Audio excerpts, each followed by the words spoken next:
principio empezamos pues optimizando un 5, un 10%, un 20%, y así hasta que hemos llegado a reducir el año pasado, por ejemplo, a la mitad del tiempo que tarda un fiscalista en contestar a los usuarios. Cada vez que sale un modelo, para nosotros es muy fácil probar ese nuevo modelo, pero nunca conseguimos que ningún otro modelo funcione como funcionan los de OpenAI.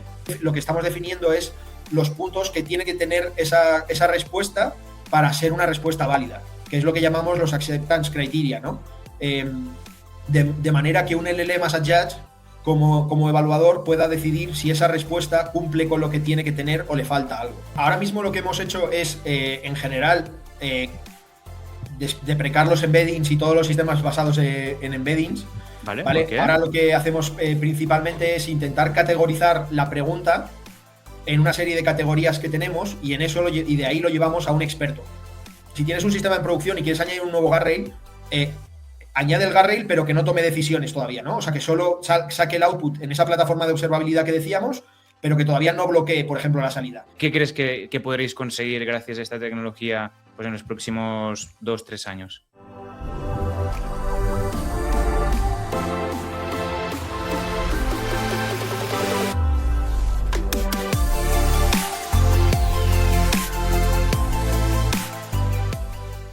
Muy buenas, bienvenidos, bienvenidas a un nuevo episodio de Ya lo hicieron. Esta serie de entrevistas donde hablamos con líderes de inteligencia artificial que ya están implementando GenAI en producción. Entonces, hoy con nosotros tenemos a Álvaro Correa. Buenas, Álvaro. Hola, buenos días, muchas gracias. ¿Qué tal? Álvaro es Head of AI y Data en Touchdown y tú vienes de un background tecnológico, ¿no? Estudiaste Ingeniería de Telecomunicaciones y has hecho un poco todo el paso, ¿no? De software engineer a data y ahora más enfocado en IA. Sí, así es. O sea, mi background es un poco de Big Data Engineer, ¿no? De intentar resolver problemas a mucha escala, con muchos servidores, y ser capaz de ejecutar algoritmos pues para millones de usuarios, ¿no? Y en muchas máquinas, ver cómo coordinarlo. Y de ahí doy el paso un poco a la IA cuando viene un problema, ese mismo problema de resolver y escalar operaciones junto con la inteligencia artificial, ¿no? Que es un poco un paso bastante natural que me he encontrado en Touchdown, según hemos ido escalando la empresa.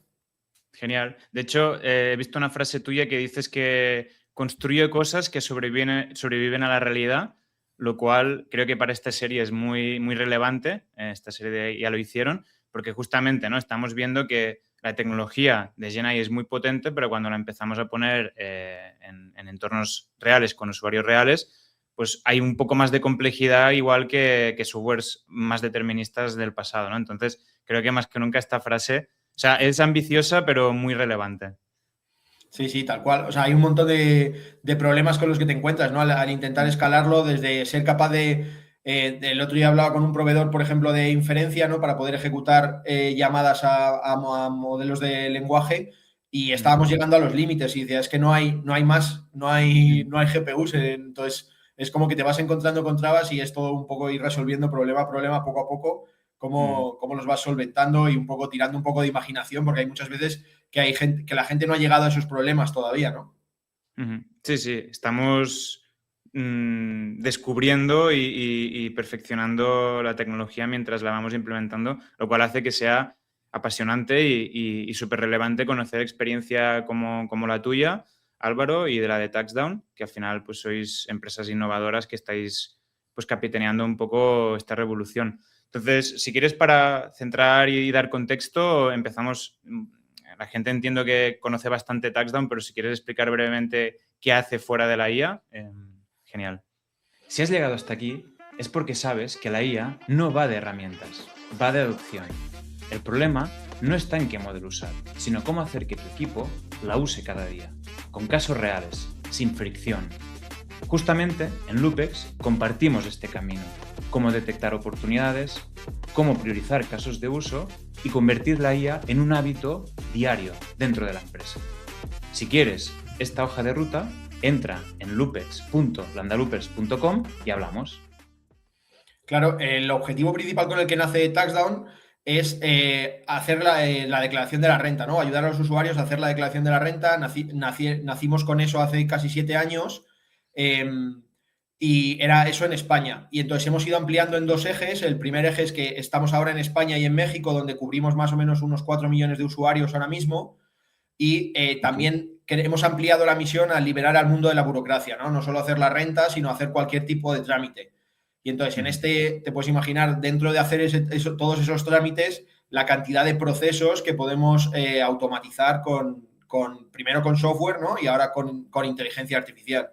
Para ser capaces de, sobre todo, tenemos el mindset continuamente de que somos una empresa de software y no una consultoría, no una asesoría muy grande, ¿no? Entonces, Ujú. es la diferencia entre escalar con personas o escalar con procesos, con software y con inteligencia artificial, ¿no? Para no tener que contratar tanta gente como usuarios tengas, o sea, tantos asesores como usuarios tengas, e intentar un poco dejar a los asesores para donde de verdad aportan valor, ¿no? Que es en dándote los consejos complicados, estudiando bien tus casuísticas para poder optimizarlas, por ejemplo, en el caso de la declaración de la renta, pero liberar al fiscalista de otras tareas muy mundanas, entre comillas, que están muy acostumbrados a hacer, como es pues abrir 18 PDFs de facturas que le has enviado, o pues si Ujú. has vendido una casa, leer toda una escritura ¿no? de la compraventa, que al final pueden ser 30 páginas de donde solo tiene que extraer un par de datos y le estás ahorrando 10 minutos o 15 de leerse el PDF.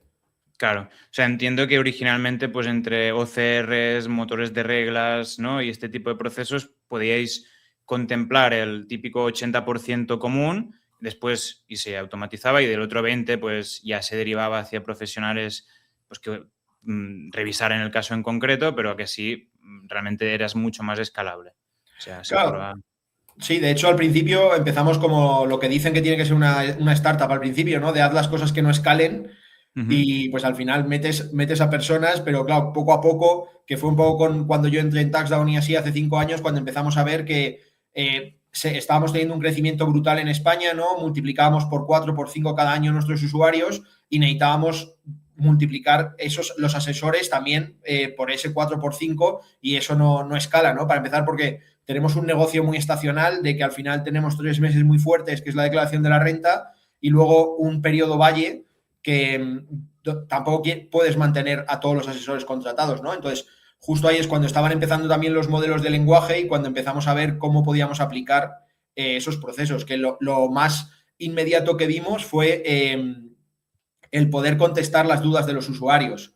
Y al final, nunca queremos quitar al fiscalista y siempre va a estar ahí revisando, ¿no? Pero hay ciertas dudas o ciertas interacciones que sí que puedes automatizar o por lo menos, por ejemplo, hacer una especie de copilot, ¿no? Que el fiscalista tiene una sugerencia ya hecha cuando va a contestar al usuario y decide si la utiliza o si la edita, y sobre todo que la revisa y se asegura siempre de que el consejo fiscal es correcto, ¿no? Ujú.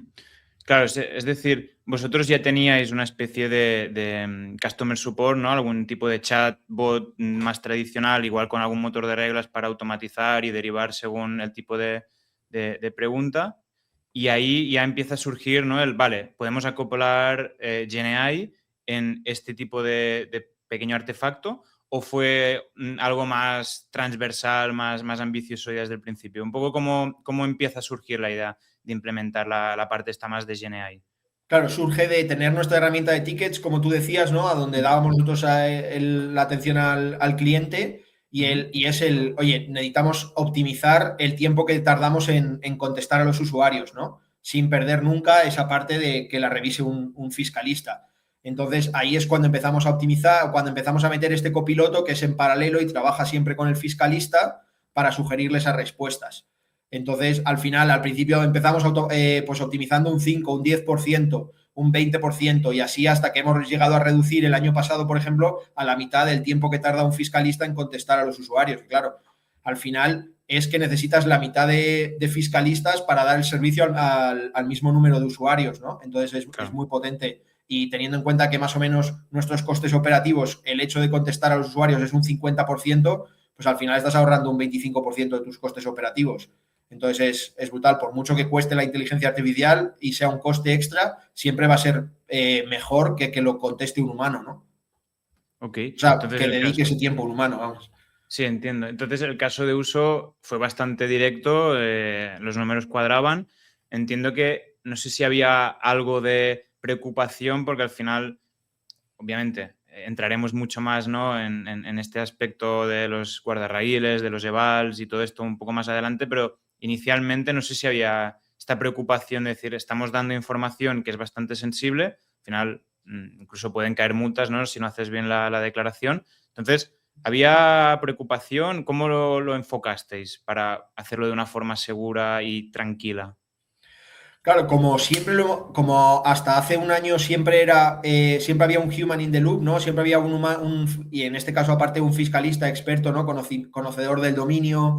Entonces es bastante, se nos crea ahí un feedback loop bastante bueno, porque al final nosotros le proponemos una contestación, el fiscalista a la que evalúa esa respuesta para enviársela al usuario, también nos está dando feedback a nosotros porque nos está diciendo si ha enviado esa respuesta directamente, si, por ejemplo, la edita, nosotros guardamos el mensaje que acaba enviando, editado. Entonces, al final también tienes la diferencia entre lo que había sugerido el modelo y lo que acaba enviando el fiscalista. Entonces, ahí ya tienes que no son, se puede considerar un tipo de eval, ¿no? Al final es decidir, o sea, le das un reference output, que es lo que tendría que haber generado el modelo. Eso es muy interesante, entraremos en profundidad un poco más adelante para no entrar ya en muchos tecnicismos, pero ok, me queda claro la empresa, el producto que teníais, la necesidad de poder introducir este tipo de tecnología, porque también es algo que creo que es importante está bien experimentar, pero no de no meter tecnología por meterla, ¿no? A veces el mejor proyecto es el que no haces, Tal cual. entonces... Y conocer entiendo. bien, hay un punto muy importante que me paso repitiéndolo todo el día a los equipos es conocer bien cuáles son tus requisitos y tus limitaciones. Porque muchas veces un agente podría hacerlo si le das 3-5 minutos, ¿no? Pero igual no tienes 3-5 minutos para contestar al usuario, por ejemplo, en ciertas preguntas. Entonces, conocer muy bien qué es lo que quieres conseguir y cuáles son tus limitaciones de tiempo, de coste, porque igual llega un momento que si te vas a dejar 2 € porque necesitas el máximo modelo con el presupuesto de razonamiento a tope, te va a costar 2 € generar una respuesta. Y entonces, o digo respuesta por nuestro caso de uso, pero puede ser cualquier otra cosa, ¿no? De GenAI. Entonces, te puede pasar a no ser rentable o que igual tengas que evaluar cómo, o darle una vuelta a la arquitectura entera para pensar cómo ajustarlo a tus requisitos. Entonces, yo Totalmente. creo que también es muy importante. Y tan. Vale, entonces entiendo que, bueno, ahora estamos a mediados de marzo de 2026. No sé cuándo empezasteis a implementar GenAI en vuestro producto, más o menos. Empezamos en 2022, o sea, con los primeros modelos de LLMs que salieron de Ok, OpenAI. Desde entonces, empezamos ok. al principio con soluciones más sencillas, muy basadas en RAG, de partir haciendo estrategias de chunks. Perdón si digo términos en inglés y en español, pero al final todos estos términos me cuesta mucho traducirlos, ¿no? Pero es eso, cogiendo el manual de la renta y haciéndolo un poco pues a piñón, entre comillas, de haciéndolo chunks, pues partiéndolo en X tokens, ¿no? Y así disponibilizando en RAG, pero claro, ahí nos encontramos con 1000 batallas, como que los embeddings en ese momento, estamos hablando de hace 4 años o 3 años y medio, los embeddings para castellano funcionaban mucho, mucho peor de lo que es hoy en día, ¿no? Y, o sea, ya no funcionaban, o sea, funcionaban bastante peor en general que lo que funcionan ahora y encima en castellano eran terribles. Entonces, al final, y luego, por ejemplo, no había, un poco volviendo a lo de los proveedores de LLMs, en ese momento ni siquiera había buenos proveedores para que te sirviesen los embeddings. Entonces, Claro. pues ahí topándonos con todo tipo de trabas, ¿no? O de problemas, peleándonos con PyTorch para ejecutarlo en nuestros servidores. Que esto es un tema que a veces hablo con líderes de tecnología, que a veces algunos esperan a que la tecnología esté más madura, que el mercado esté más maduro, más estable para empezar.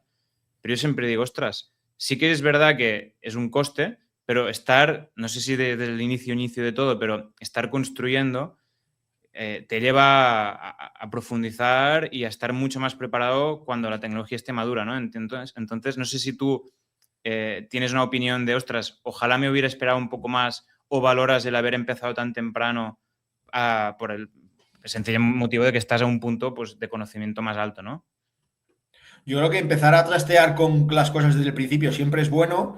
tienes que ver ahí también cuánto te juegas o cuánto pones en la cesta, ¿no? Cuántos huevos pones en la cesta de esto y antes de saber si va a funcionar o no. En su momento, en nuestro caso, por ejemplo, lo que decimos, como yo llevaba el equipo de data en ese momento en Touchdown, empezamos desde el propio equipo de data a explorar cómo hacíamos esto, lo hicimos poco a poco y acabó siendo un spin-off del equipo de data, es lo que hoy es el equipo de IA dentro de Touchdown, ¿no? Vale. Entonces, así lo fuimos haciendo, lo fuimos probando. Es verdad que al final te exige, siempre que creas algo así como en el on the site, siempre acabas pagándolo con más horas de las que igual habrías hecho si te quedases solo en lo que hacías originalmente. Pero también creo que con todas estas tecnologías hay que investigar, la curiosidad se premia. Luego hablaremos, ¿no?, de cómo identificar a la gente que puede triunfar en este tipo de roles. Yo creo que es la curiosidad, el hecho de que te coma un poco el no saber o el querer probar las cosas.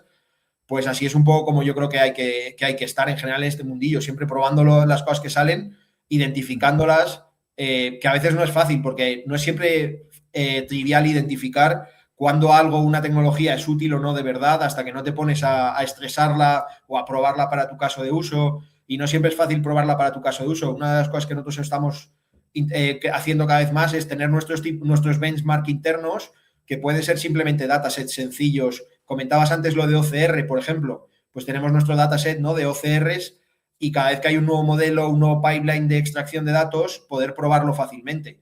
En el fondo, si te vas ordenando, tampoco te requiere muchísimo tiempo crear ese dataset, ¿no? Al final es pedir varios ejemplos a cada equipo así, casos de uso, y tenerlos guardados. Pues poco a poco ir dedicándole, creo que al final como líderes de tecnología tenemos que dedicarnos también una parte de eso y nunca alejarnos de, en mi opinión, de un poco del barro, de probar cosas y de poder ir guiando a la gente y poder decirle, oye, he visto esto, pruébalo, he hecho yo. Al final es ir haciendo pequeñas pruebas y una vez ves que coge un poco de tracción, ya se lo dejas a un equipo o lo destinas a alguien, ¿no? O vas viendo si merece la pena coger a un ingeniero y dedicar parte de su tiempo a que vaya probando esto. Sí, sí, totalmente. Y en el sector tecnológico también, que nos encanta hacer hype de todo, ahí te pone más, ¿no? Y en este caso, que está cambiando todo tan rápido, te lo pone difícil al final de entender que, ¿no?, desgranar la grana de la paja y tener seguridad. Pero bueno, has tocado un tema muy interesante, que es el del equipo. O sea, que si quieres entramos ya en más detalle ahí. Has dicho que ya había un equipo de data en Touchdown, al final con tantos usuarios, con tanta información, con toda la parte de OCRs que ya teníais seguramente súper madura. Entiendo que ya teníais un equipo de data potente. Entonces, si me puedes explicar cómo se fue conformando este equipo más orientado a ella. Entiendo que salía del equipo de data, pero ¿cómo surgió? Es decir, dijisteis, ostras, necesitamos este tipo de perfiles con estas skills, o ya fue algo más orgánico, que tú dices, por la curiosidad de ciertos integrantes del equipo de data, pues fueron transicionando. ¿Cómo fue? Sí, fue bastante orgánico, pero nunca ha sido grande el equipo de data, siempre ha sido potente, pero nunca ha sido grande, porque al final intentamos tener equipos pequeños, pero muy potentes, por no sobreconstruir, ¿no? Y al final empezamos 2 personas del equipo de data, que fue los que lo fuimos construyendo un poco. De hecho, a veces, mientras lo construíamos, al final llegó un momento en que nos comía tanto tiempo la parte de este copilot que estábamos creando para los fiscalistas, que empezaba a comerse el roadmap de data, ¿no? Y ahí es cuando empezamos un poco a intentar buscar otros recursos, y al final encontramos dentro del equipo de ingeniería, pero fuera del equipo de data, por ejemplo, a otro ingeniero de backend que podía aportarnos un poco más, empezar a ayudarnos a construir toda esa infraestructura que estábamos construyendo, ¿no? ¿De acuerdo? Y luego hemos contratado también a gente externa, vamos, o sea, gente que venía de fuera de Touchdown para el equipo de inteligencia artificial. Al final, ahora mismo tenemos un poco como 2 perfiles principales en el equipo, que es en los ingenieros de la parte más de ingeniería, que es quien se dedica más a la parte de infraestructura, a crear toda la infraestructura donde se ejecutan los agentes, otro tipo de infraestructura que necesitas como para persistir las conversaciones, por ejemplo, ¿no? Asegurarte de que todo eso escale, pues todo tipo de, vamos, todo el software que hay en torno a ello, ¿no? El principal, sobre todo el crear como las buenas bases para poder hacer eso. Y hoy en día, por ejemplo, en Touchdown hemos construido una infraestructura que ya no solo la usa el equipo de IA, sino que cualquier squad de la empresa que esté haciendo una future que utiliza GenAI utiliza nuestra propia infraestructura para llamar a modelos y tiene todas las features que hemos ido identificando nosotros mientras construíamos este copiloto que necesitábamos, pues, por ejemplo, el traqueo de los costes, ¿no? De las llamadas a los modelos, lo que decía de la persistencia de las conversaciones, el poder crear, por ejemplo, prompts templetizados, ¿no? Reutilizar piezas de los prompts. Sí. Pues todo eso es una infraestructura que hemos ido construyendo y que ahora puede utilizar cualquier persona del squad. Vale. Y luego tenemos un perfil que es más lo que antes sería un data scientist, que ahora lo llamamos un AI scientist, pero que en el fondo viene un poco a aplicar ese método científico que aplicaría un científico en general a cómo evaluamos los modelos los agentes, o los prompts en general, cualquier tarea que hacemos, ¿no? con IA, a aplicar un poco ese proceso científico, de ver cómo creamos los datasets, qué tipo de evals tiene sentido ejecutar, y así. Y ya no solo su trabajo es ir un poco por encima, porque no son los únicos que crean evals en Touchdown o que crean prompts en Touchdown, porque en Touchdown estamos ampliando para que cualquier experto de dominio se cree sus propios prompts, sean dueños de sus propios prompts, sean dueños de sus propios datasets, evaluadores y así. Entonces, ellos son un poco los que van por delante, viendo cómo aplicar este método científico y comunicándolo al resto como que permee dentro de la organización, ¿no? Pero no son los únicos que lo hacen. Y luego tenemos, dentro del propio equipo de data, tenemos a fiscalistas, que al final son expertos de conocimiento, que son los que poseen, los que son los dueños de esos prompts, expertos en fiscalidad, los que curan la base de conocimiento sobre que luego utilizamos para contestar con la inteligencia artificial. Ahora también, por ejemplo, como en este copiloto también utiliza los datos fiscales del usuario para poder contestar la duda del usuario, ¿no? Para particularizar la respuesta al usuario en base a sus datos fiscales. Por ejemplo, si has vendido una casa, si tienes hijos, si no, todo ese tipo de cosas. Entonces, ellos son un poco los que curan esos datos, que luego son los que contesta, que utiliza la IA para contestar. Vale, y una pregunta por lo que decías antes de los roles. Entiendo que el de infraestructura era más estos roles que venían de backend de la propia casa, y entiendo que habéis fichado más AI Scientist que comentabas. Sí. ¿Es así? ¿Cómo es una entrevista para fichar este rol? ¿Cómo lo habéis planteado? ¿Qué tipo de skills habéis buscado? ¿Qué tipo de soft skills, hard skills? ¿Cómo lo habéis enfocado? Pues lo primero es la curiosidad. O sea, es difícil que es muy difícil de evaluar en las entrevistas, y he tenido muchas conversaciones. O sea, en general he hablado con mucha gente viendo a ver cómo la gente evalúa la curiosidad, y es muy difícil. Pero creo que es muy importante porque, como decíamos antes, es algo que tienes que estar continuamente encima. O sea, que tienes que, algo que se mueve tan rápido, tienes que estar muy encima de lo que está saliendo, probando. Y ya no es que sea tu trabajo, sino es que te llame, ¿no? Y que tengas esa curiosidad innata, que es difícil de evaluar y luego también de desarrollar. Entonces, es algo que, si la gente no trae, es muy difícil que lo vaya a desarrollar dentro, porque que sean mejores técnicamente o peores, eso yo creo que es algo que sí que es más fácil de desarrollar, ¿no? Sí. O que hayan tenido experiencia con el LLMs. Hemos fichado a gente, por ejemplo, que no tenía tanta experiencia con modelos de lenguaje, pero que viene de un background muy fuerte de data scientist, con un proceso científico fuerte, y que a la vez nosotros, como hacemos el proceso, hay una primera llamada conmigo, ¿no? En la que pues comentamos un poco el rol, qué es lo que esperamos, también me cuentan un poco su contexto para saber si creemos que encaja, ¿no? Y si los dos estamos interesados, lo que hacemos es una prueba técnica, que es una prueba técnica relativamente sencilla, pero que puedes ir complicando tú hasta donde quieras, ¿no? Y que muchas veces involucra cosas que yo sé por adelantado que esa persona no conoce.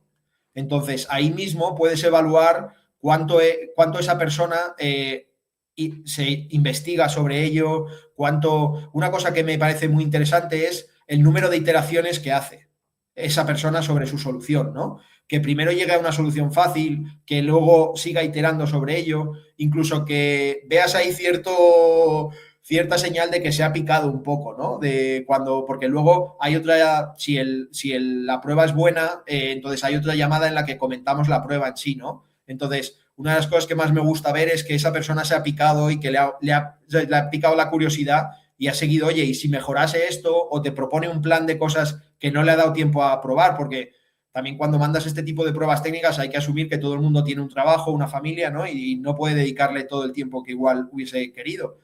Eh, pero que tenga como ideas de que hubiese probado de tener más tiempo, ¿no? Y una de las mejores señales es cuando te proponen, cuando te dejan un README y te dejan otras cosas que habrían propuesto. Interesante. Vale. Yo estoy viendo mucha gente que es bastante curiosa y sí que cacharrean mucho con muchas cosas, pero después tampoco profundizan. Entonces, entiendo que es importante esta curiosidad, pero si quieres llevar sistemas de este tipo a producción, una cierta hard skill la tienes que evaluar, ¿no? Y supongo que es esa parte más que dices, vale, vienen de background fuerte de data scientist, ¿no? En este tipo de posiciones. Igual la parte del LM no la han tocado, porque al final, ¿quién la ha tocado, no? Bueno, ahora ya cada vez más gente, pero en los últimos años. Entonces, entiendo. Y después, seguramente ya tenéis también tracks formativos internos para llevar a esta gente a cierto nivel y decir, vale, estas skills las tengo que asegurar. No sé si lo tenéis o no y cómo lo habéis planteado esta parte No, más de de momento no, porque al formación. final, como vamos tan rápido, no te da tiempo a definir este tipo de procesos internos, ¿no? O de procesos de desarrollo. Tampoco tenemos equipos tan grandes como que necesitemos procedimentar todo esto, ¿no? Ok. Pero sí Vale. que al final, trabajamos mucho el onboarding, el que la gente se meta de lleno en las cosas, que intente hacer por su cuenta. Al final, creo que hasta que no intentas modificar algo, por ejemplo, no llegas a conocerlo bien. Entonces, lo mejor que puedes hacer para que alguien haga onboarding de un sistema es que intente modificarlo, que intente mejorarlo de alguna manera, ¿no? Entonces, Sí. porque eso te va a hacer, pasaba, con mi background de venir del software, pasaba así, ¿no? Lo mejor que puedes hacer para hacer onboarding a un software engineer es que intente hacer su primera feature, porque le va a obligar a montarse su entorno de desarrollo en local, cómo ejecutas los tests o cómo despliegas a development, todo esto te va a hacer conocer muy bien cuál es el end-to-end de todo el sistema. Pues esto un poco parecido, ¿no? En plan, cómo mejora esta parte del sistema de IA que tengas o de este sistema concreto y al final te obliga a evaluar los datasets, a ver cómo se llama este sistema, incluso hablar con un poco las personas de negocio, ver cuál es el problema que estás intentando solventar, ¿no?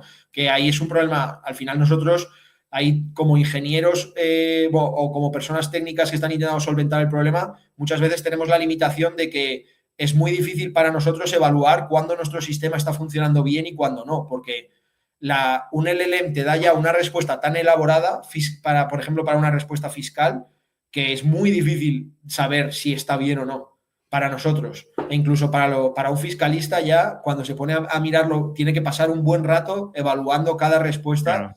Hay algunas triviales, pero eso también las verías tú, pero hay luego otras que cuesta mucho y cuando empiezas Sí, a en los complejizar el detalles, ¿no? sistema, es muy difícil saber dónde se ha introducido el error. Por ejemplo, el otro día estuvimos varias horas porque tenemos ahora este copiloto que empieza a contestar algunas dudas solas, ¿no? En función de la complejidad y del impacto fiscal que pueda tener la pregunta del usuario. Ya es una solución agéntica en el sentido de que se va a buscar ciertas cosas y tiene libertad para buscar dentro de unas bases de conocimiento que tenemos, ¿no? Súper chulo. Esto entraremos un poco más en detalle, Vale. si me permites. O sea, Sí. quería hacerlo un poco más estructurado vale, hemos hablado de empresa, producto, equipo.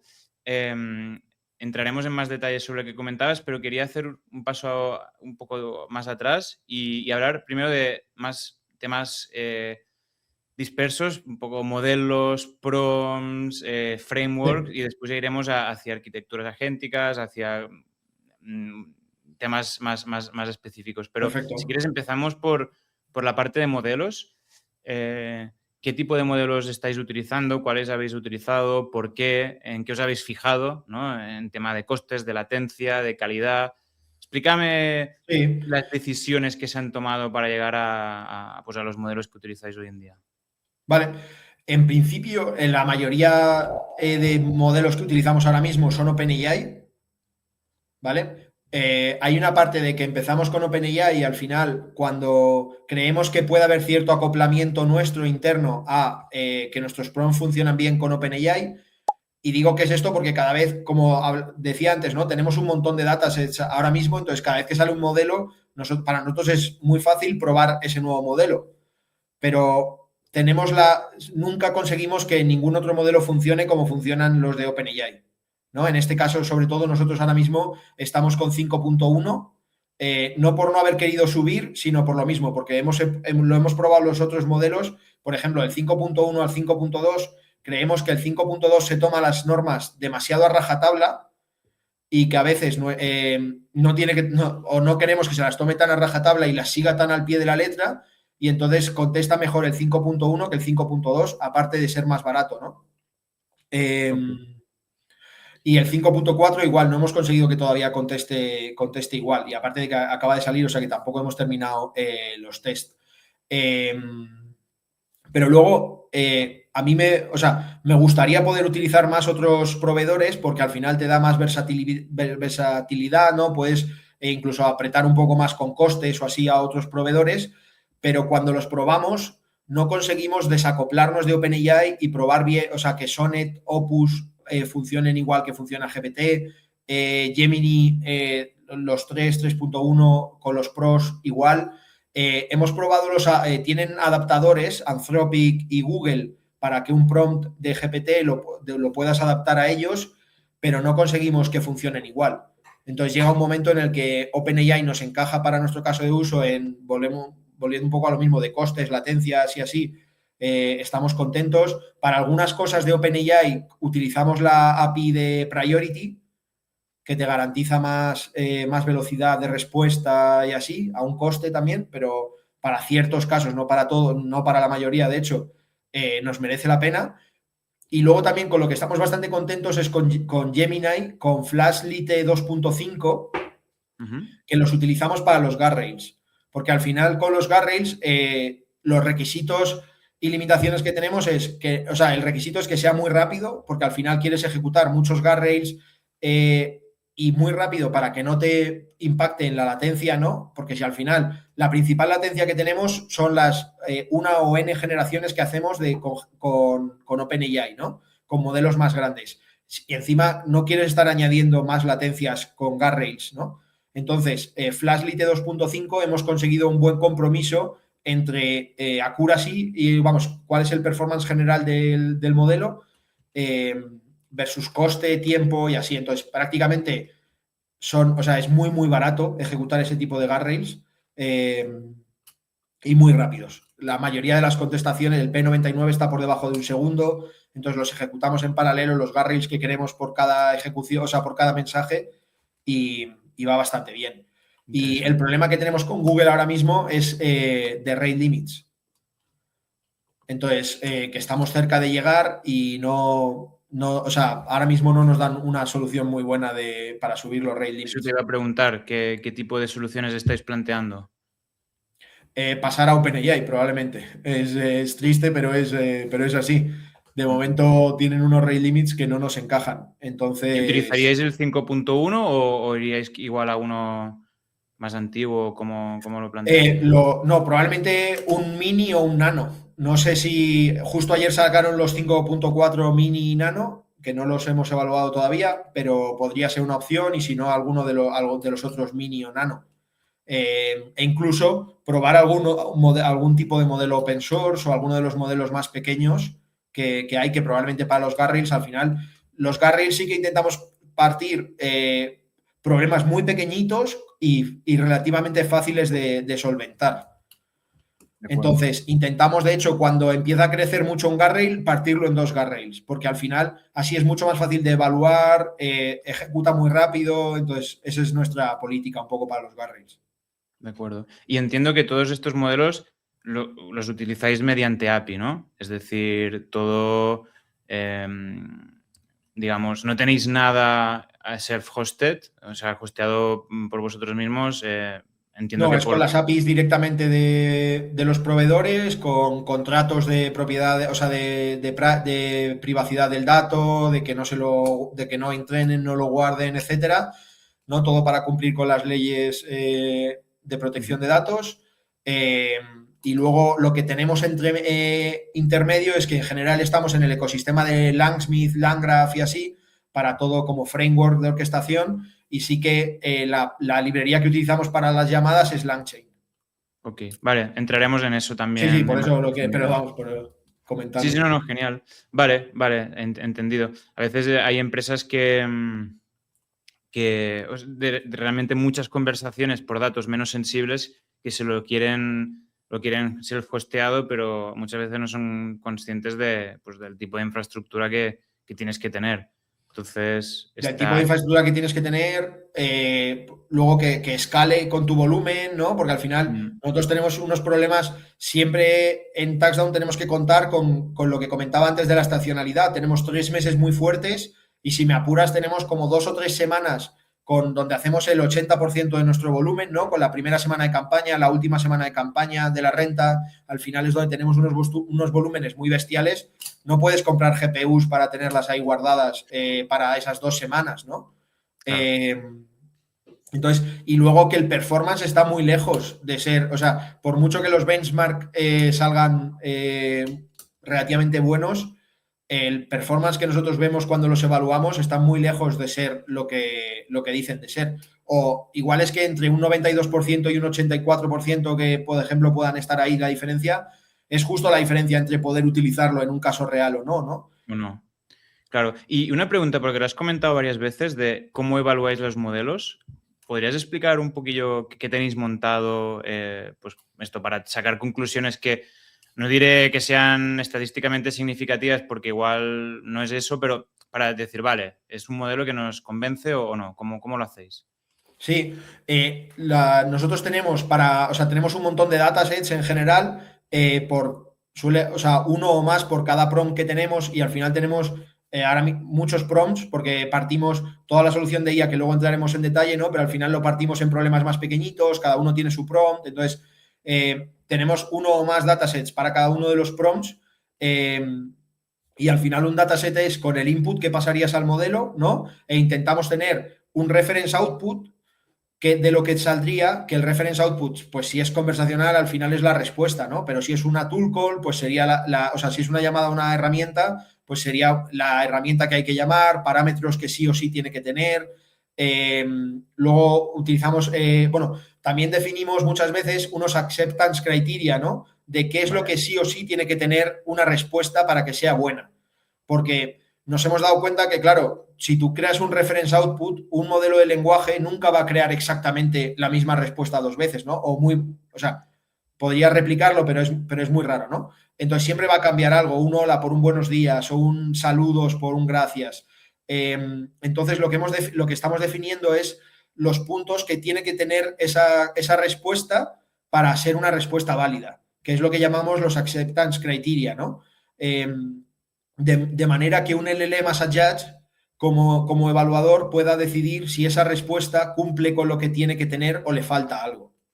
Y Vale. entonces en base a eso puede calificar la respuesta y, por ejemplo, tenemos puestas unas cosas que sí o sí tiene que pasar para que una respuesta pueda ser enviada automáticamente, ¿no? Entonces, al Vale. final, ese LLM as a judge da su criterio y luego vemos qué porcentaje del dataset se podría haber enviado automáticamente, por ejemplo, o cumple los requisitos que esperábamos. De acuerdo. Y ahora que hablabas sobre los prompts, que entiendo que, a ver, tuvieron como su momento de estrellato después, ¿no? Y el prompt engineering y todo, ahora no se habla tanto, pero siguen siendo bastante la salsa secreta o una parte importante, un ingrediente importante de la salsa, digamos.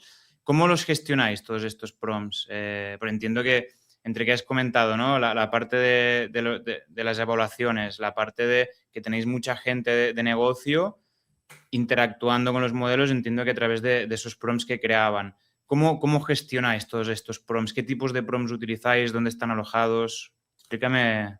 Sí, sí, en general es uno de los mayores dolores de cabeza que tenemos, cómo hacemos toda esta gestión.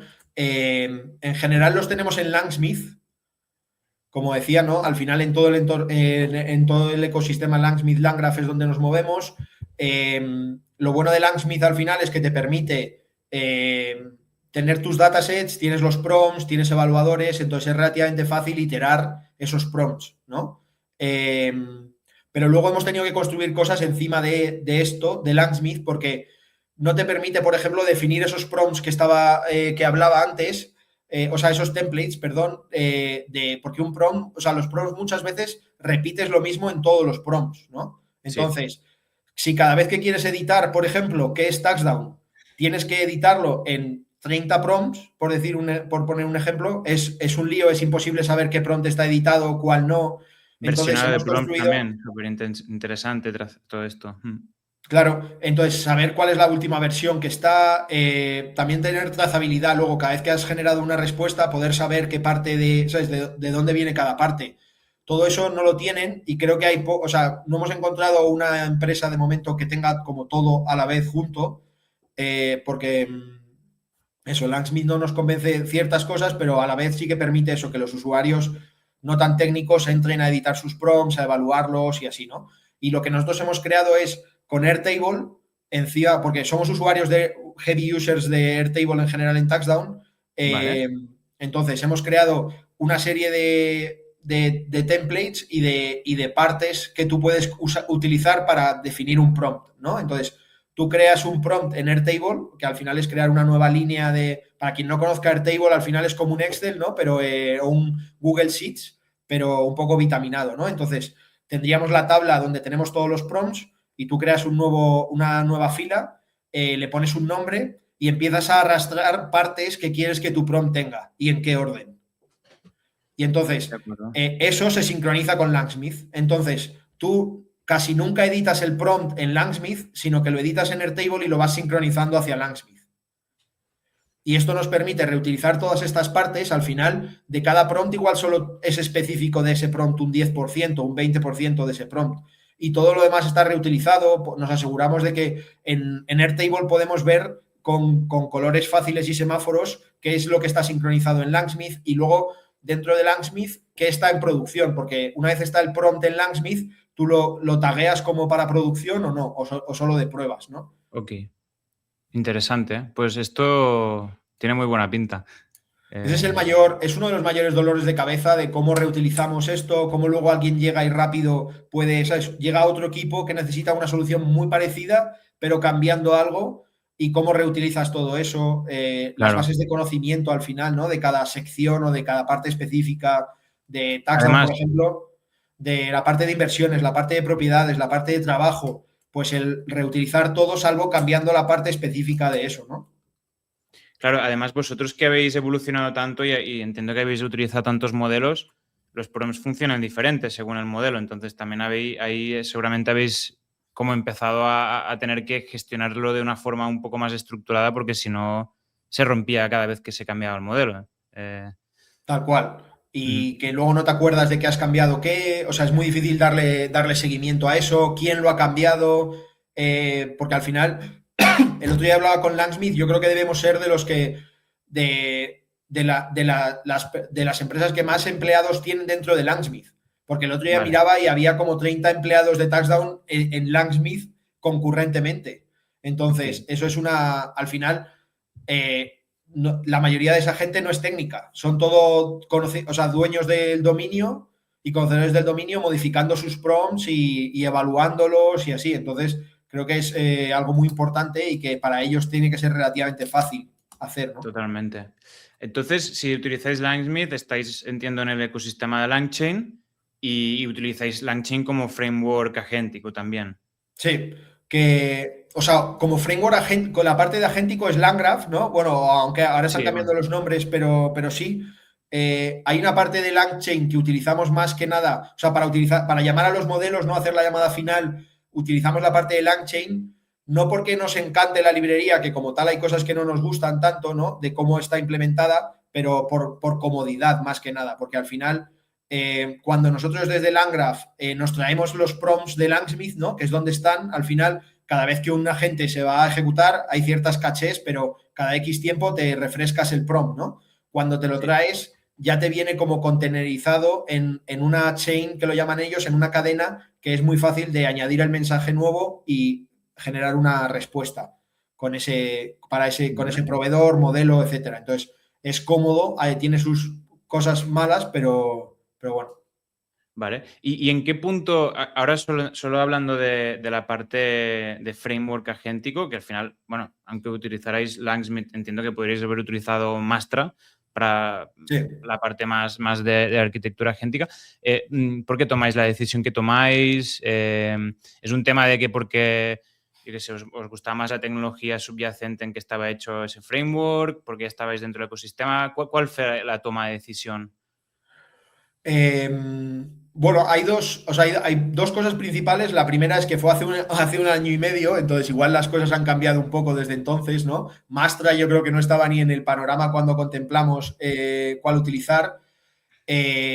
Pero luego también el hecho de la observabilidad que tiene, o sea, de lo mejor que tiene Langsmith es la observabilidad, ¿no? Al final el saber, el ver de cada run, que ellos lo llaman, todas las trazas y todo lo que ha ido pasando. Eso te lo da Landgraph de primeras muy fácilmente, ¿no? Que tienes otros competidores que también son muy buenos, o sea, Pydantic AI, por ejemplo, me gusta mucho por la simplicidad que tiene y porque tiene Logfire también para la parte de observabilidad, pero luego creo que no tiene tan fácil lo de los prompts, datasets, probarlo. Entonces, si yo tengo que enseñarle al equipo no técnico a utilizar una plataforma, o sea, a utilizar una cosa para cada parte del proceso, es doloroso, ¿no? Si ellos al final tienen Langsmith donde saben que van a probar todo, para nosotros es una ventaja muy grande.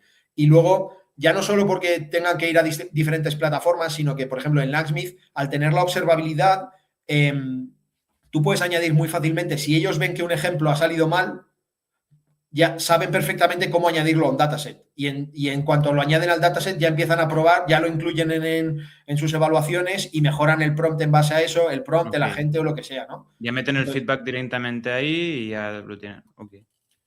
Claro, entonces creo que eso es lo mejor que tienen, cómo lo tienen todo metido, todo enganchado, que luego podríamos, Landgraph como tal, como plataforma, es lo que menos nos aporta, porque al final, pero bueno, escala automáticamente sin que nosotros tengamos que meternos, es un precio razonable frente a tener tu propia infra, o sea que al final, en ese sentido, funciona relativamente bien. Langsmith como tal sí que es la que tenemos más peleas con ellos, porque cambian continuamente la UI. Y volviendo un poco justo a tener usuarios no técnicos, como les estén cambiando la UI, igual tú como ingeniero eres más fácil de identificar que hay un problema, pero igual si no, alguien técnico está 15 minutos pegándose contra ello hasta que te lo dice. Entonces, en ese sentido, les intentamos pedir más estabilidad, pero bueno, entiendo que al final no dejan de ser una startup, se mueven rápido y rompen cosas. Sí, totalmente. Vale, si quieres, vamos a una parte más de herramientas y me gustaría empezar hablando del RAG, porque entiendo que para vosotros, como tú has dicho, ¿no? Al principio de todo fue de las primeras cosas que hicisteis, ¿no? Porque al final hay una documentación muy clara, bueno, muy clara, definida, que después tiene mucha letra pequeña, pero bueno, cómo se hace la declaración de la renta, ¿no? Y hay todos los procedimientos. Entonces entiendo que ya empezasteis montando un RAG desde prácticamente el inicio. Por lo tanto, creo que, porque muchas veces pregunto ¿por qué montas? O si montasteis un RAG, ¿por qué lo hicisteis? En este caso, creo que era parte de, ¿no?, donde había la fuente del conocimiento que vosotros utilizáis pues, para responder a vuestros usuarios y para gestionar los procedimientos. Claro, y de primeras también un detalle importante que igual nos hemos olvidado es que no sé si la ventana de contexto era 16.000 tokens en ese momento. Sí, era... Frente al millón que ahora estamos normalizando, ¿no? Entonces, necesitabas como seleccionar muy bien qué es lo que ibas a pasarle al modelo. Ok. Y entonces, partiendo de ese RAG más primitivo, que tú mismo lo has dicho, ¿no?, que al final fue así a la brava, ¿cómo ha ido evolucionando y cómo se ha ido refinando? Entiendo que también igual tenéis varios sistemas de RAG, no sé cómo lo tenéis montado ahora mismo.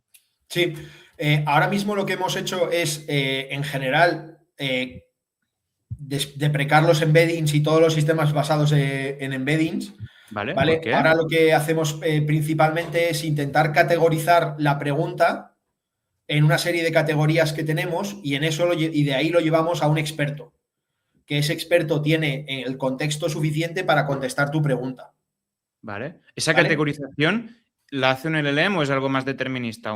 Es un LLM con una serie de reglas y así, y que eso lo que hemos utilizado, por hablar de herramientas, frameworks y demás, lo que hemos utilizado es DSPy, DSPY, que para que la gente, vamos, Sí. quien no lo conozca, pues te ayuda a optimizar mucho los prompts, ¿no? A evaluarlos, probar distintas versiones, iterar automáticamente y así. Tiene los optimizadores de tipo GEPA, que son Sí. muy, vamos, que nos gustan bastante. También lo utilizamos para los guardrails, por ejemplo, para al final cuando tienes soluciones binarias de sí o no, ¿no? Como es un guardrail de tienes que flaguear o no, funcionan bastante bien y por si la gente quiere explorarlo por ahí. Y luego eso, porque, perdón, por dar un paso atrás, ahora Sí. tenemos dos soluciones, volviendo un poco a los requisitos y limitaciones, porque tenemos ciertas preguntas que tenemos que contestar rápido y ciertas preguntas que tenemos más tiempo para contestar, ¿no? Entonces, porque hoy en día el tipo de RAG que nos funciona, en nuestro caso, es más el agentic search, ¿no? O sea, la búsqueda agéntica de darle, como puede ser el caso más conocido, Claude, ¿no? Los coding agents en general, que tú le das una serie de ficheros y él decide cuáles abre, cuáles no, puede abrir uno y decidir que lo utiliza o que no. Entonces eso creemos que es el único tipo de retrieval que nos funciona para la ley fiscal o el conocimiento fiscal que nosotros necesitamos, ¿no? Vale. Entonces, tenemos por un lado las preguntas que necesitamos contestar rápido, que hacemos esa clasificación, porque la clasificación al final la hacemos con un modelo pequeño y rápido, que es un LLM, pero es un modelo pequeño que contesta muy rápido, no añade prácticamente latencia, y luego lleva a un experto que ya tiene en contexto lo necesario para contestar la mayoría de preguntas, ¿no? Entonces, al final, sigue siendo como un tipo de búsqueda, porque al final clasificas y en base a eso, pues le cargas un contexto, ¿no? Claro. Concreto, pero es simplificado. Y esto lo hacemos por ir a temas de latencia y así. No siempre es lo perfecto, pero al final es lo que nos da la respuesta más rápida. Y luego, la siguiente evolución que tenemos, que es cuando ya el usuario su declaración está siendo revisada, que es cuando tienes más tiempo, cuando necesitas asegurarte 100% de que, o sea, cuando queremos dar prioridad a la precisión versus a la latencia, ¿no? Ahí sí que hacemos una búsqueda agéntica donde tenemos un supervisor que tiene acceso tanto a toda la base de conocimiento que tienen los otros expertos, pero organizada por categorías y así, y luego también tiene los datos del usuario, los distintos ficheros que nos ha compartido el usuario en algún momento, y entonces, parecido a un MCP, puede ir consultando esos datos poco a poco, decide de hecho, lo que hace es, tiene subagentes a los que les manda preguntas para no contaminar el contexto principal del supervisor.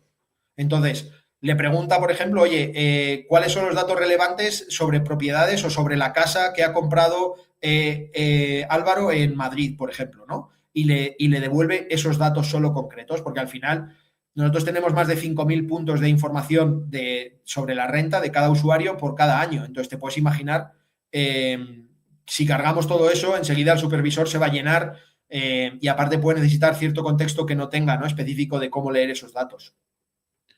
Vale, entiendo. Que eso Y también si es quieres, no sé cuánto queremos profundizar, pero o sea, te puedo contar cosas que hemos probado a lo largo del tiempo, porque al final los embeddings, por no decir que simplemente no funcionan, sino que no nos funcionan a nosotros, Sí, eso la te quería teoría que preguntar. tenemos ahora mismo es que al final nosotros no solo estamos en el dominio en castellano, en el dominio legal, sino que es el dominio legal fiscal. Entonces, al final, si pensamos los embeddings como una representación en X dimensiones, ¿no? Como que el dominio legal sería una cosa pequeña y luego ya el dominio fiscal es algo tan pequeño que los embeddings te dice, sí, todos estos temas están aquí muy cerquita, pero no es capaz de saber o sea, qué es relevante entre sí y cuáles están de verdad cerca. ¿Sabes? No sé si me estoy explicando, pero que la precisión que tienen en un dominio tan nicho no es buena. Entonces, por eso creemos que no nos funcionan bien. Hemos probado modelos como Colbert, que al final están basados en embeddings y tienen algo de mejor, o sea, funcionan algo mejor, pero aún así necesitaríamos ajustarlo a nuestro dominio con fine tuning o similar. Y el problema es que el dataset que necesitaríamos para esto es muy costoso de elaborar, porque al final necesitas un dataset con muchas queries, con muchos párrafos o chunks, ¿no? Buenos, malos, y necesitas miles de ejemplos para poder hacer un fine tuning efectivo. Entonces, es demasiado costoso sin tener una seguridad de que vaya a funcionar, ¿no? Y de que no vaya a quedarse obsoleto en unos pocos meses. Entonces, por eso no hemos profundizado por ahí. De acuerdo. No, me parece interesante, no lo había escuchado esto aún, pero entiendo el caso. Ok. Bueno, hemos tocado ya varios temas que han ido saliendo, pero una cosa que he percibido, ¿no? Cuando estabas hablando del contexto de ya no solo de la conversación, sino también de los documentos de este usuario. No has hablado de memoria, pero entiendo que también trabajáis bastante con distintos tipos de memoria y son especialmente relevantes en este caso cuando hay pues varios documentos, varios contextos de usuario. Ya no solo la memoria, digamos, la working memory de la ventana de cuando estás hablando, sino de otros documentos que has podido subir, de otras características fiscales que pueda tener el usuario en sí. Entonces, ¿cómo lo habéis? Bueno, ¿qué tipos de memorias tenéis? Sí, en general lo que trabajamos sobre todo, bueno, tenemos un perfil principal del usuario, ¿vale?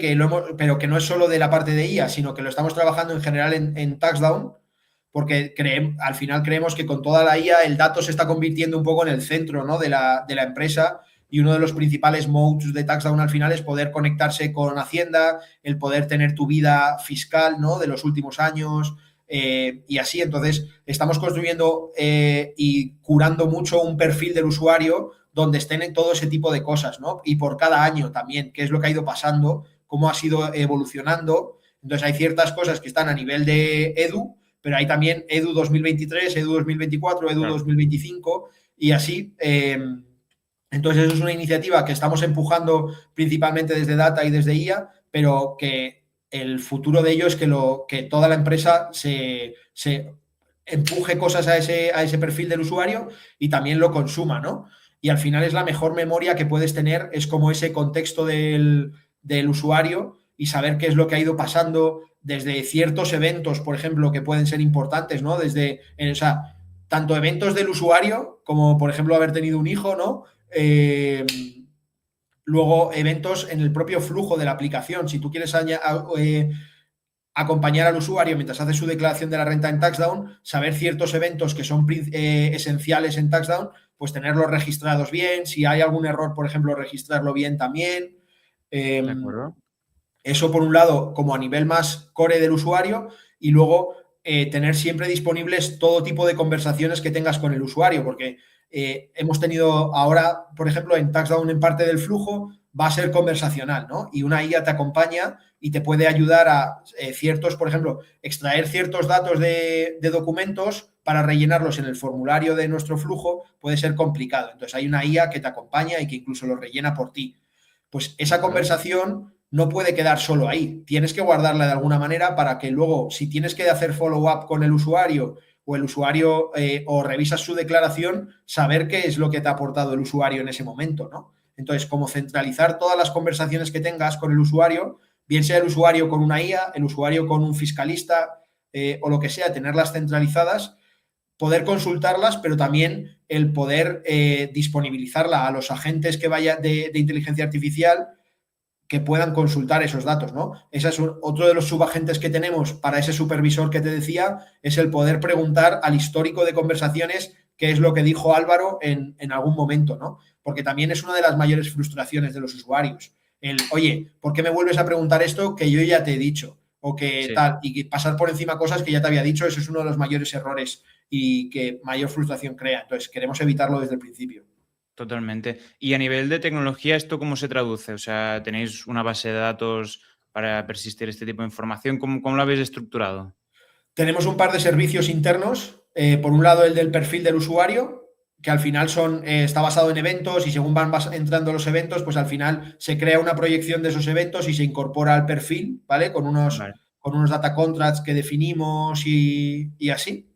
Vale, sí, creo que Y esto se luego, llama Factual Memory. Bueno, es que le van cambiando mucho los nombres, pero bueno, sí, como ir guardando hechos del usuario sesión, digamos, ok, ¿vale? sí. Y luego sí que tenemos otro servicio que es el que guarda las conversaciones en general del usuario, que no deja de ser una base de datos sencilla, entre comillas, con una API encima para que cualquiera pueda consultarlo, con mucha seguridad sobre todo, para que Sí. nunca nadie fuera pueda ejecutar, o sea, pueda acceder a ello, encriptado, todo en todas las maneras posibles, ¿no? Pero eso. Vale. Y también decidís, porque al final las conversaciones son bastante abiertas, ¿no? Con esta IA. No sé si puede haber cierta información sensible que vosotros no queráis guardar. ¿Tenéis alguna forma de detectar este tipo de información y no persistirla? ¿O tú dices, bueno, como ya lo tenemos todo encriptado, nos da igual? ¿Tenéis algún tipo de control ahí? O... Es que es muy difícil porque nosotros, o sea, nuestra información ya de por sí suele ser siempre crítica, o sea, bueno, no crítica al nivel de lo que podría ser un valor de salud, por ejemplo, bueno, pero incluso porque si tienes una discapacidad, por ejemplo, es relevante para tu renta, ¿no? Entonces necesitamos tenerlo, porque un poco lo que volvíamos antes, no le puedes decir al usuario que por temas de privacidad un dato que te dio hace un año o hace unos días lo has eliminado, ¿no? Entonces ponemos muchísimo foco en la seguridad del dato y sí que una vez, por ejemplo, para incorporarlo a datasets y cosas así, siempre queda todo anonimizado de manera que no pueda haber una brecha de seguridad por ahí. Pues, y luego volviendo a los contratos con los proveedores de inteligencia artificial, tenerlo todo bien atado. Y Vale, nunca, ante la duda, no lo utilizamos. O sea, si algún proveedor no nos da esa seguridad, no lo utilizamos. de acuerdo. También antes lo has mencionado brevemente, que estáis utilizando MCPs, el Model Context Protocol, que bueno, también un poco como el PROM, ¿no? Tuvo su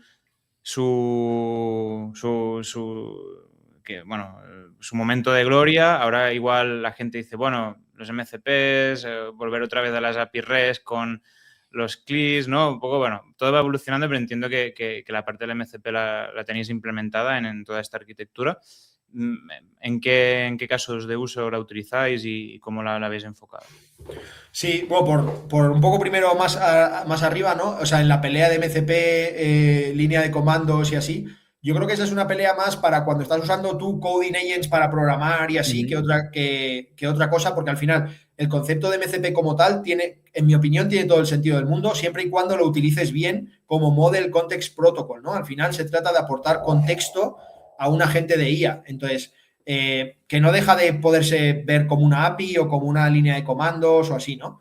Pero nosotros, por ejemplo, el caso más claro que tenemos de un MCP ahora mismo es el que tenemos en ChatGPT, que hemos disponibilizado en TaxDown, o sea, TaxDown como aplicación dentro de ChatGPT. Sí, Lucía, ¿no? He visto que se llama.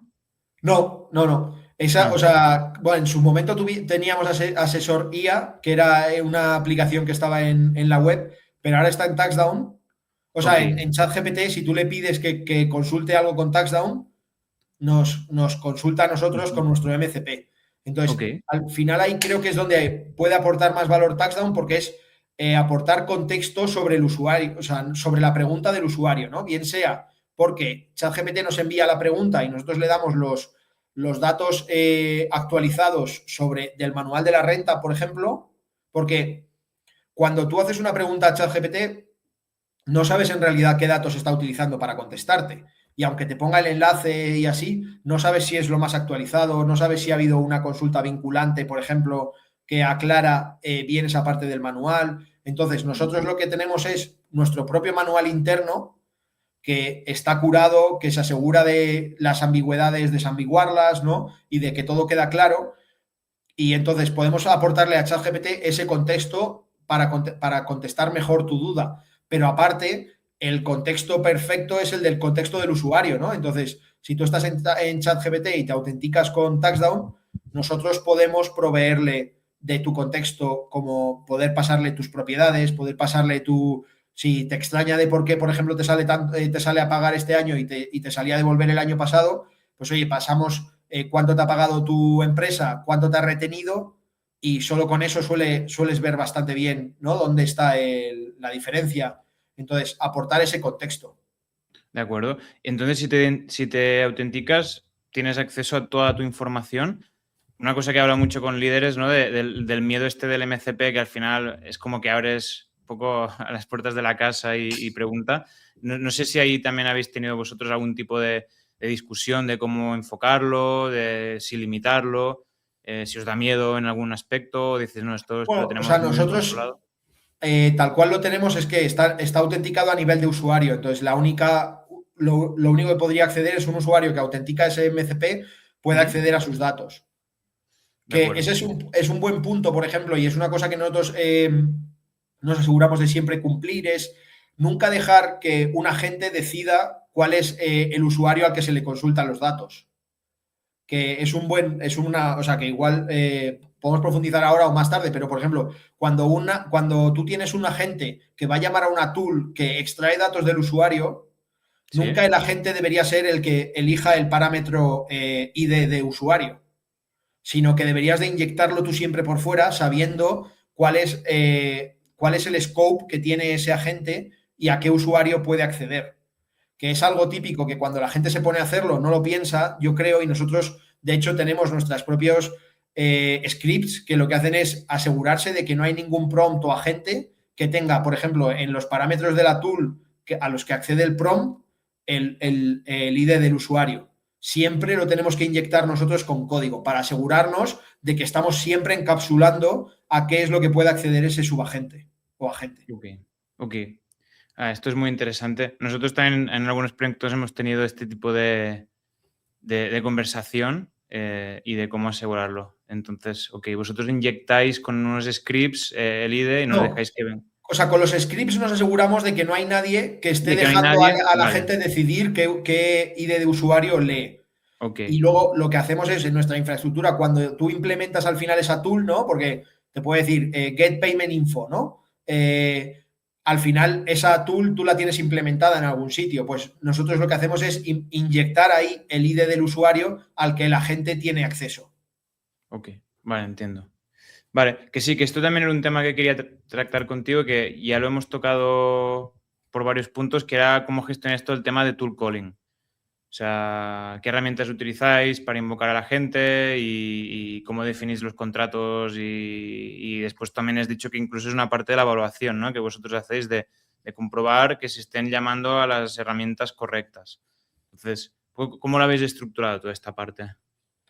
Tenemos dos tipos de tools principales, las hemos dividido en dos, que es como lo dividió Google en su momento, que es entre Action y Extension, que al final Action es el agente decide qué tool llamar, pero no tiene la habilidad de ejecutarla él mismo, ¿no? Entonces, igual que cuando te contesta con un mensaje, pues te contestaría con una llamada a una tool y tú como ingeniero que estás llamando a ese agente, ¿no? Eres el que en tu backend tienes que hacer esa llamada a la tool. Llamada. Y luego tenemos ciertas tools que es lo que llamamos extensión, que esas sí que están implementadas dentro del agente y el propio agente en su ciclo llama a la tool, inyecta el output de la tool y continúa, ¿no? Y eso es un poco dependiendo porque al final, como te decía, ya tenemos muchos squads que están llamando a agentes dentro de nuestra infraestructura, ¿no? Entonces, llega un momento en que qué tools implementas dentro de la infraestructura general y qué tools implementa cada equipo por su cuenta. Entonces ahí es donde ponemos nosotros un poco esta de, oye, esta tool la van a reutilizar más agentes o es algo muy específico de tu dominio de negocio, ¿no? Entonces, si es muy específico de tu dominio de negocio, implementala tú en tu lado. Nosotros simplemente te decimos que la gente hubiese llamado a esa tool, tú la ejecutas y nos devuelves el tool output y continuamos con el ciclo. Eso es, digamos, como la forma de evaluar dónde meterlo, ¿no? Si va Sí. a ser algo muy concreto de... Vale, interesante. Vale. Y otro tema que también, porque hemos ido tocando, pero quería profundizar, es la parte de orquestación. Es decir, antes no lo has comentado tanto como un agente, digamos, una arquitectura más ¿cómo te diría? De uno que va enrutando, ¿no? Pero sí que decías, mira, es que tenemos, por ejemplo, estos modelos mini que entienden muy rápido qué estás preguntando y o sea, lo categorizan y lo mandan hacia uno que después va en más profundidad. Y he dicho, ostras, esto tiene pinta de una especie de arquitectura. Entonces, no sé bueno, si tenéis qué tipos de arquitecturas tenéis, porque muchas veces me encuentro que hay varias, ¿no? Y dependiendo mucho del caso de uso que estés Sí. intentando resolver. En general nosotros intentamos todo diseñarlo como grafos, ¿no? Ujú. Al final, grafos y subgrafos que intentamos reutilizar cada vez más o sea, hacer estos subgrafos pensando en que que sean cajitas que reutilicen otros grafos, ¿no? Como te Vale, decía, llega otro squad, necesita un agente muy parecido a uno que ya hay, pues reutiliza todo, lo mete otro grafo más si necesita ciertas cosas o si necesita inyectar, por ejemplo, ciertas variables o atributos del usuario, pues mete un primer nodo que luego llama a un subgrafo que ya tenemos definido. Pero en general son todo grafos dentro del Angraph. vale, vale, Y vale. ahí, pues eso, hay un subgrafo que es el que clasifica y en función de la clasificación llama a lo que llamamos un grafo, vamos, expert graph, lo llamamos tal cual, que es el que tiene el conocimiento de que para cada tipo de etiqueta, pues hay un prompt concreto que es el que contesta, resuelve el prompt, genera la respuesta y lo pasa a otro. Luego, por ejemplo, eso tiene alrededor de ese experto la parte que incluye los guardrails para asegurarnos que Vale, antes y después del experto ejecutamos los guardrails. Entonces intentamos ir como eso, metiéndolo dentro de módulos que de podemos acuerdo. reutilizar, sobre todo. Continuamente tener eso en la cabeza, intentar seguir un poco el principio de responsabilidad única, ¿no? Y así poder luego conectarlos entre sí y reutilizarlos. De acuerdo, de acuerdo. O sea, más una estructura de grafo. No sé si se asimilaría más a algo jerárquico. Además, dices que cada uno tiene muy determinada su responsabilidad, porque he visto otras orquestaciones más tipo Swarm, que al final ¿no? Se van pimponeando y al final no sabes quién exactamente te va a responder. Depende mucho del tipo de reto, Es un ¿no? poco, sí, o sea, no es tan jerárquico porque al final los grafos pueden llamarse entre ellos y Sí. al final no sabe, o sea, a veces puede haber generado Depende un poco del caso de uso también, porque es lo que te decía. El que contesta más rápido sí que tiene como una estructura mucho más definida y luego está el otro, el que piensa más, que es el que tiene el orquestador con los subagentes diferentes y Ujú, ahí sí que puede haber X llamadas a cada uno de los subagentes o no haber ninguna llamada y porque el orquestador ve que es fácil la respuesta. ujú. Entonces, cada vez vamos construyendo sobre ello y la verdad es que va creciendo en complejidad un poco, pero no nos está costando demasiado gestionarlo ahora mismo. Y sobre todo con la IA hoy en día y con Claude, te ayuda Sí, bastante sí.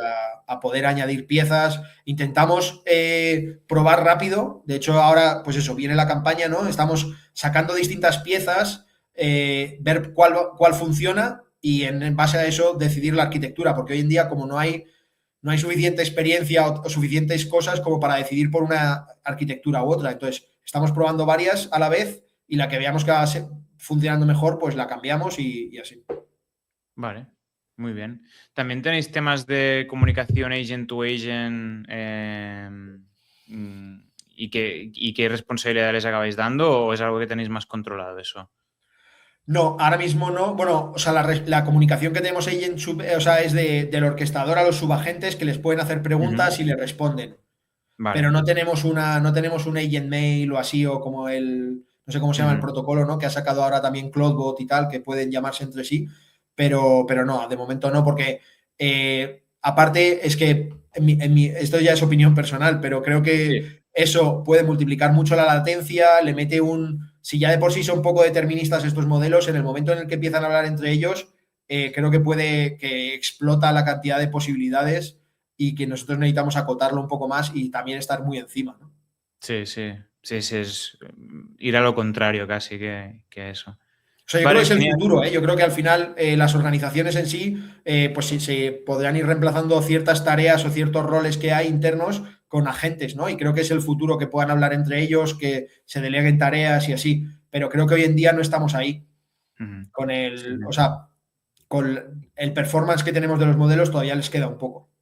sí, sí. Aunque como va todo tan rápido, no sabes cuándo te va a sorprender, ¿no? O sea, es una tecnología que nos ha ido Luego también depende sorprendiendo. mucho o sea, uno de los problemas que tenemos nosotros es que no es fácil validar una respuesta, ¿no? Entonces, cuando estás programando o si tienes que dar un número exacto, o sea, el número final de cuánto hay que devolver en la renta sí que es un número determinista, que tú puedes calcular el output o sea, puedes comparar el output del modelo y ver si está bien o no, ¿no?